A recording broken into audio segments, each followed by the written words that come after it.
चलिए हम ग्राफी विधि से गतिकी के समीकरण की व्युत्पत्ति करेंगे। तो सबसे पहले हम ग्राफ बना लेंगे। यहाँ पर देख लेते हैं, ये ग्राफ बना हुआ है। तो ये कौन सा ग्राफ है? ये है वेग समय ग्राफ। इस साइड हम वेलोसिटी लिखे हैं, वेग है, और ये टाइम है, ये समय है। अब मान के चलिए किसी वस्तु का जो प्रारंभिक वेग है वो क्या है? u है, यहाँ u लिखा हुआ है। और जो इसका अंतिम वेग है यहाँ से यहाँ तक, ये क्या है? v है। और इसका जो टाइम इंटरवल है वो क्या है? t है। यहाँ चाहें तो हम यहाँ पर इसको थीटा लिख सकते हैं इस तरह से। तो ये अलग अलग पार्ट हो गया। अब यहाँ से यहाँ तक की बात करें तो यहाँ से यहाँ तक की जो वैल्यू हो गई वो क्या हो गई? u हो गई। यहाँ पर ये u लिखा हुआ है। जो ये पूरा ग्राफ है यहाँ से यहाँ तक का, ये क्या हो गया? v हो गया। अब यदि मुझे ये वाला पार्ट चाहिए, BD वाला पार्ट चाहिए, तो जो BD है वो क्या हो जाएगा? क्योंकि ये v है, v में से इतना हटा देंगे। इतने हटाने का मतलब है इसकी वैल्यू, BD की वैल्यू क्या हो जाएगी? v माइनस u हो जाएगी। तो इस तरह से ग्राफ को आपको समझ लेना है कि यहाँ पर ये एक समान गति का ग्राफ है, जिस पर जो प्रारंभिक वेग है वो क्या हो गया? u हो गया। अंतिम वेग है v हो गया।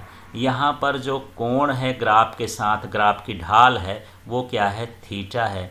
तो इस तरह से हमको यहाँ पर फिगर ड्रॉ करना है। फिगर ड्रॉ करने के बाद हमको यहाँ इसके बारे में लिखना है कि माना किसी वस्तु का एक समान त्वरित गति में त्वरण क्या है? a है। तो ये जो ढाल होती है वो ऐसे त्वरण को बताती है, क्योंकि ये वेग समय ग्राफ है ना, तो वेग बटे समय क्या होता है? त्वरण। तो ये त्वरण हो गया।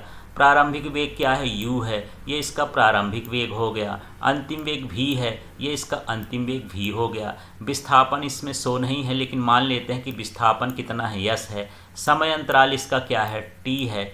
और इसमें vt ग्राफ बनाया गया है, ये वेग समय ग्राफ बनाया गया है।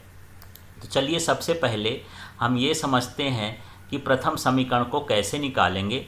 प्रथम समीकरण को वेग समय संबंध भी कहते हैं, और इसका जो मान होता है ये इस तरह से होता है। ये गति का प्रथम समीकरण है, v equal to u plus a t. तो यहाँ पर ये वेग है और ये क्या है? समय है। इसको वेग समय संबंध कहते हैं, क्योंकि त्वरण का मान तो निश्चित होता है। ये एक समान गति से गतिशील है, त्वरित गति है, एक समान त्वरित गति है। तो यहाँ पर जो त्वरण है वो एक निश्चित मान का है। तो इसका संबंध किससे हो गया? वेग और समय से। पर ये आया समीकरण कैसे, इसको हम देखते हैं। तो सबसे पहले हम अभी पीछे के वीडियो में निकाल चुके हैं कि वेग समय ग्राफ की जो प्रवणता होती है वो त्वरण के बराबर होती है। तो यहाँ पर a का मतलब ये त्वरण हो गया, और ये tan थीटा का मतलब हो गया वेग समय ग्राफ की प्रवणता। तो यहाँ पर a की जगह पर a लिखे हैं। अब tan थीटा हम लोग जानते हैं, गणित में पढ़े कि tan थीटा बराबर होता है लंब बटे आधार। तो चलिए उस चित्र में देखते हैं कि लंब क्या है, आधार क्या है। तो यहाँ पर आपको ये त्रिभुज दिख रहा है, यहाँ पर आपको थीटा कोण लिख लेना है। अब यहाँ पर जो ये है BD, ये वाला BD क्या कहलाया? लंब कहला गया। और ये जो AD है ये इसका क्या कहलाया? आधार। इसलिए यहाँ पर जब हम लिखेंगे tan थीटा का मान, तो ये हो जाएगा BD, ये लंब था, चित्र में आप देख सकते हैं, और AD क्या था? आधार था। अब चलिए इनका मान देखते हैं। तो यहाँ पर BD का मान, तो देखिए पूरा का पूरा जो है यहाँ से लेकर के यहाँ तक का ये क्या है? v है, और यहाँ से यहाँ तक का जो ये है क्या है? u है। अब मुझे ये वाला मान चाहिए, इस लाइन का मान चाहिए, BD का मान चाहिए। तो v में से क्या करेंगे? u को माइनस कर देंगे, इतना हटा देंगे। तो v माइनस u हो जाएगा किसका मान? BD का मान। और यहाँ पर AD के मान की बात करते हैं, AD। तो AD का मान कितना है? T है। जो O से लेकर C तक है वही A से लेकर D तक है। यदि ये T है तो ये वाला भी क्या हो जाएगा? T हो जाएगा। इस तरह से यहाँ पर BD का मान क्या हो जाएगा? V माइनस U, और AD का मान क्या हो जाएगा? T हो जाएगा। यही चीज़ हमको यहाँ पर ग्राफ से देख करके वहाँ लिख देना है। तो यहाँ हम देखें कि ये BD का मान कितना हो गया? V माइनस U, और फिर ये AD का मान क्या हो गया? T हो गया। अब यदि हम इसका तिर्यक गुणा इधर कर दें तो ये क्या हो जाएगा? AT, और ये हो जाएगा V माइनस U। अब इस तरह से ये आ गया। अब यहाँ पर हम इस u का यदि पक्षांतर कर दें तो इस तरह से ये आ जाएगा। तो ये हो जाएगा u प्लस AT, और यहाँ भी बचेगा। यही गति का क्या कहला गया? पहला समीकरण कहला गया। तो इसे गति का पहला समीकरण कहते हैं और वेग समय संबंध भी कहते हैं। अब समझते हैं गति का द्वितीय समीकरण। गति का द्वितीय समीकरण ये होता है s = ut + ½ at²। s का मतलब यहाँ विस्थापन है, u का मतलब प्रारंभिक वेग है, t का मतलब यहाँ समय है, a का मतलब त्वरण है और यहाँ t का मतलब समय है। तो इसे ही गति का द्वितीय समीकरण कहते हैं। अब इसको ग्राफी विधि से कैसे निकालेंगे? तो चलिए सबसे पहले यहाँ पर इसको हम विस्थापन समय संबंध भी कहते हैं। s = ut + at² है, तो यस माने विस्थापन होता है और यहाँ पर t क्या कहलाया? समय। तो इसे विस्थापन समय संबंध भी कहा जाता है। इसके पहले के वीडियो में हम एक डेरिवेशन किए थे कि जो वेग समय ग्राफ का क्षेत्रफल होता है वो विस्थापन के बराबर होता है। तो बस इसी कॉन्सेप्ट का यहाँ पर इस्तेमाल करना है कि विस्थापन बराबर क्या हो गया? ये वेग समय ग्राफ का क्षेत्रफल। तो यहाँ पर अब हम क्षेत्रफल निकालेंगे। तो चलिए देखते हैं इसमें क्षेत्रफल कैसे निकालना है। तो ये लिखा है एरिया और ये लिखा है रेक्टेंगल, माने आयत का क्षेत्रफल क्या है? AOCD और यहाँ पर त्रिभुज ABD। तो चित्र में देखते हैं AOCD कहाँ है और ABD कहाँ है, ये चित्र से हमको पता चलेगा।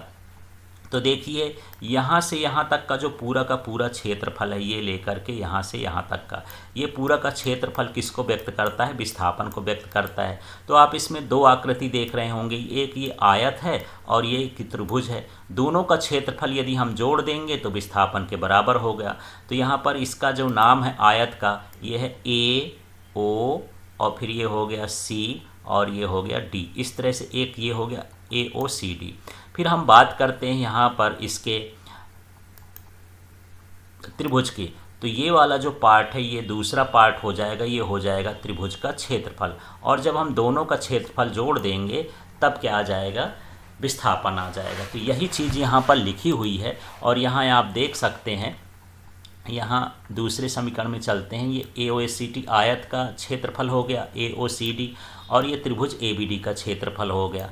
अब हम जानते हैं कि आयत का क्षेत्रफल बराबर होता है लंबाई गुणे चौड़ाई और त्रिभुज का क्षेत्रफल होता है लंब गुणे आधार। तो यहाँ लंबाई का मान AO है और चौड़ाई का मान OC है। इसी तरह इसका लंब का मान BD है, आधार का मान AO है। चलिए चित्र में देख लेते हैं। तो यहाँ पर देखेंगे आयत है, इसमें यहाँ पर मान लेते हैं कि जो AO है ये क्या है? लंबाई है और ये जो OC है ये इसकी क्या है? चौड़ाई है। इसी तरह से यहाँ पर त्रिभुज में चलें तो ये जो यहाँ पर देख लेते हैं ये BD है, ये इसका क्या कहलाया? आधार, लंब कहला गया और जो AD है उसका क्या कहलाया? आधार कहला गया। इस तरह से हम यहाँ पर सूत्र लगा लेंगे और सूत्र लगाने पर इस तरह से हो गया। तो ये आयत के क्षेत्रफल का सूत्र लगा और ये त्रिभुज के क्षेत्रफल का सूत्र लगा। अब हम इसमें मान रखते हैं। तो चित्र को देखेंगे तो चलो AO का मान देखेंगे, OC का मान देखेंगे, BD का मान देखेंगे और AO का मान देखते हैं। तो चलिए यहाँ पर देख लेते हैं सभी मान। तो यहाँ पर देखिए AO का मान, ये A से लेके O तक है, इसका मान क्या है? U है। अब यहाँ पर यदि ये OC है तो OC का मान क्या होगा? T। यदि ये AD है तो इसका मान भी क्या हो जाएगा? T। और ये जो BD है, ये BD, तो इसका मान होता है V - U। तो इस तरह से इनके सभी मान वहाँ पर रख देंगे जैसा उसमें पूछा गया है। तो चलिए यहाँ पर मान देख लेते हैं। यहाँ पर देखिए AO का मान क्या था? U था, तो U रख दिए हैं। फिर यहाँ OC का मान क्या था? T था। आप ग्राफ देख लीजिएगा एक बार, तो इस तरह लिख दिए। फिर यहाँ प्लस था तो प्लस लिख दिए। फिर ये 1/2 है तो 1/2 लिख दिए। फिर यहाँ BD का मान देखना है, तो BD का मान ये पूरा है V - U, ये BD का मान है तो ये रख दिए। और AO का मान है T, तो ये लिख दिए। अब जो है यहाँ हम समीकरण 1 से क्या देख रहे थे? हमारा समीकरण 1 ये था V = U + AT। यदि हम यहाँ पर U का पक्षांतर कर दें तो V - U बराबर क्या हो जाएगा? AT हो जाएगा। तो यहाँ पर देख लीजिएगा, इसको मैं वैसे ही उतार दिया हूँ, ये UT उतार दिया, यहाँ पर 1/2 उतार दिया, प्लस की जगह प्लस उतार दिया। अब यहाँ पर देख लीजिए V - U का मान, V - U का मान देख लीजिए, V - U का मान किसके बराबर है? AT के बराबर है। देख लीजिए AT, तो यहाँ पर AT लिखेंगे, एक T और है तो ये हो जाएगा AT²। इस तरह से गति का ये द्वितीय समीकरण यहाँ पर निकाल सकते हैं। अब चलिए समझते हैं गति के द्वितीय समीकरण को, तृतीय समीकरण को। गति का तृतीय समीकरण इस तरह से होता है 2as equal to v square minus u square, जिसमें a का मतलब त्वरण है, s का मतलब विस्थापन है, v का मतलब वेग है, अंतिम वेग, और u का मतलब प्रारंभिक वेग है। तो इसको कैसे करेंगे, तो देख लीजिए यहाँ जो हमारे पास पिछला वीडियो था उसमें हमने देखा था कि जो वेग समय ग्राफ का क्षेत्रफल होता है वो विस्थापन के बराबर होता है। ये हम जब द्वितीय समीकरण निकाले थे वही लिखे थे, लेकिन इस बार जो विस्थापन है वहाँ पर हम पूरे का क्षेत्रफल देखते हैं। एरिया ऑफ समलंब चतुर्भुज AOCDB, ये समलंब चतुर्भुज अब ढूंढते हैं कि कहाँ है समलंब चतुर्भुज। तो इस चित्र को देखेंगे जो हम ग्राफ बनाए हैं, तो यहाँ पर एक बार अच्छे से इसको देख लेते हैं, समझ लेते हैं। ये वाला भाग देखिए AO और ये C और ये वाला भाग, ये एक तरह का समलंब चतुर्भुज होता है। तो समलंब चतुर्भुज का जो क्षेत्रफल है वो किसके बराबर हो जाएगा, विस्थापन के बराबर हो जाएगा। तो हम यहाँ पर सूत्र लगाएंगे। समलंब चतुर्भुज के क्षेत्रफल का सूत्र होता है 1/2 लंबाई गुणे समांतर भुजाओं का योग। तो सबसे पहले यहाँ पर समांतर भुजा देख लेते हैं कौन कौन सी। तो देख लीजिए यहाँ पर ये हो गया क्या, BC, और इसका मान कितना है V। फिर दूसरी समांतर भुजा क्या हो गई, ये AO, और इसका मान क्या है U। और ये जो कहलाएगा ये लंब कहलाएगा। अब 2 भुजा बची ना, तो ये तो लंब हो नहीं सकती, ये वाली क्या कहला गई, लंब हो गई। तो फिर से देख लीजिए, ये वाली समांतर इसके है, तो ये समांतर भुजा हो गई कौन कौन सी, BC और AO, और जो इसका लंब है वो क्या कहलाया, OC। बस यही चीज़ यहाँ पर लिखेंगे सूत्र में। तो चलिए सूत्र देखते हैं यहाँ। तो यहाँ पर लिखा है, पहले तो ये देख लीजिए, यहाँ लिखा है कि विस्थापन बराबर क्या हो गया, समलंब चतुर्भुज का क्षेत्रफल।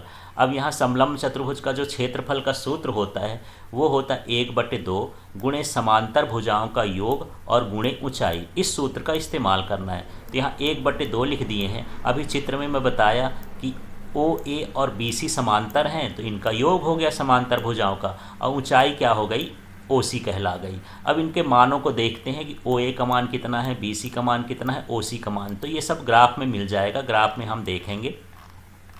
तो देख लीजिए यहाँ समांतर भुजाओं का योग लिखा था, तो ये AO एक भुजा हो गई और एक भुजा क्या हो गई, BC।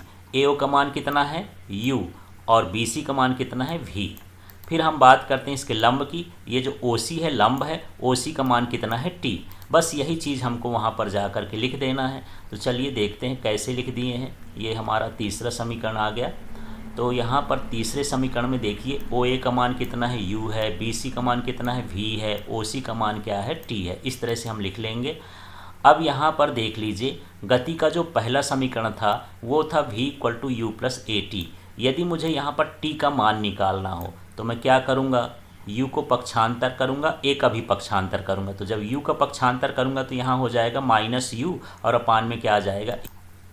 तो देख लीजिएगा, फिर से देख लीजिएगा, यहाँ जो फिर से देख लेते हैं, ये जो मान है यहाँ ये है V - U। U का पक्षांतर करने पर V - U हो गया, और T के साथ जो A है वो अपान में चला गया। तो इसका मतलब जहाँ ये T लिखा है उसकी जगह पर V - U/A लिखना है। तो देखिए हम इसको कॉपी कर लिए हैं, उतार लिए हैं। यस हो गया, 1/2 हो गया, ये U हो गया, ये V हो गया, और यहाँ T की जगह क्या हो जाएगा, V - U/A। इस तरह से यहाँ पर हम निकालेंगे। अब निकालने के बाद देख लेते हैं, इसका हम गुणा कर देंगे U + V और V - U। तो जो आप लोग का सूत्र होता है A + B और A - B, उसके अनुसार इसको बदलेंगे तो V² - U² हो जाएगा। यहाँ ध्यान रखना है कि U माइनस में है तो U को माइनस में लिखना है, V को प्लस में लिखना है। अब इस 2A को, ये 2A इससे आ गया, 2 और A का गुणा करेंगे तो 2A का इधर गुणा कर देंगे तो 2AS बराबर क्या हो जाएगा, V² - U²। तो इस तरह से ये गति का तीसरा समीकरण हो जाएगा।